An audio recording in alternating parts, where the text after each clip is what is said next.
Good news ito, lalo na sa Hinebra. Kaylan Tiongson nagkumpirma na. So yan nga ay kabilang sa mga pasabog nating tatalakayin ngayon. At DeMarcus Cousins sa PBA, saan nga bang koponan? So yan nga ang ating mga tatalakayin. Pero bago ang lahat, shoutout muna sa mga solid nating ka-teammate na sila Scout Ranger, Eduardo Manzales, Romeo Conchada, Fia Pastor, and Juan Solige. So ang dami nga ngayong kumakalat na balak raw di umano kunin bilang import sa PBA Governors Cup ng Converge etong former NBA player na si Montrezl Harrell. At tapos nito lang pumutok naman ang balibalitang Cousins naman sa TNT for PBA Commissioners Cup as import. So kung mangyayari man yan malaking bagay yan sa PBA bukod sa mga madadagdagan ng aabangan ng mga fans na import. Madadagdag rin nito or makakadagdag rin nito para makahatak lalo ng mga manonood sa mismong venue. So kung tatalakayin natin tong DeMarcus Cousins sa TNT, ayon dito sa nabasa nating post ni Lakers Philippines, breaking, TNT tropang Giga is eyeing the former NBA superstar and LA Lakers DeMarcus Cousins as their reinforcement in 2024 PBA Commissioners Cup via PBA Insider News. So si DeMarcus Cousins sa mga hindi nga po nakakakilala rito, former NBA star to. Taong 2010 na draft to ng Sacramento Kings sa NBA bilang pang 5th overall sa first round. So bukod sa paglalaro niya noon dito sa team ng Sacramento, nakapaglaro rin to sa iba't ibang koponan gaya ng New Orleans Pelicans, Golden State Warriors, Houston Rockets, LA Clippers, Milwaukee Bucks, Denver Nuggets.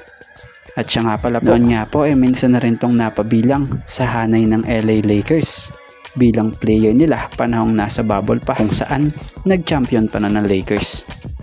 At ngayon nga sa Taiwan ito naglalaro kung saan kamakailan lang nakakuha ito ng kampyonato sa liga dito sa Taiwan para sa team ng Taiwan Vier Leopards. At siya pa nga yung tinanghal na MVP rito. So sa ngayon kasalukuyang hawak ito ng team nila Dwight Howard na Taiwan Mustangs na siyang naghahanda para sa paparating nilang mga laban. At kung makukuha ng TNT ang ganitong player for PBA Commissioners Cup ay maswerte ang TNT rito dahil na nga po nasa sa shape ito at fresh na fresh sa paglalaro ng basketball. Tamang-tama si DeMarcus Cousins sa Commissioner's Cup, lalo pat walang height limit na ang import dito. Si DeMarcus Cousins napaka-dominant big man ito sa edad niyang 33-year-old at sa height niya nga pong 6'10". Kaya naman, ano ang masasabi niyo at opinion niyo rito kung sakaling kuhanin nga talaga ito ng TNT? At mapunta naman tayo rito sa sumunod nating topic about kay Kaylan Tiongson. Putok na putok nga ngayon ang balibalitang inaasahang paglahok nito sa paparating na PBA draft. Kaya naman marami ang natutuwa sa balitang ito. Lalo na syempre yung mga Hinebra fans dyan na noon pa lang gustong gusto na ito mapunta sa Hinebra. By the way, hindi lang po Hinebra fans, maging coach pala ng Hinebra. Dahil may balita nga noon or nito lang kamakailan na target di umano raw ng Hinebra sa rookie draft itong si Kaylan Tiongson. At bali-balita pa nga pong matagal na raw itong nasa sa radar nitong si Coach Tim. So kung tuluyan mang lalahok to ngayong PBA draft ito na yung chance ng Hinebra para i-pick ito. Kaya lang ang magiging tanong dito, aabot ba sa pick ito? Dahil baka pasok ito panigurado sa top 5 pick. Dahil legit na mahusay ito. Ika nga, parang Rudy Hatfield nga raw ito Pero mas upgraded dahil bukod sa pagiging hustle player nito, kaya rin itong maging all-around player. Siya nga po pala, may taas tong 6'6", may edad na 32-year-old. Kaya naman, abang-abang na lamang kung makukuha ba ito sa PBA draft nitong Barangay Hinebra.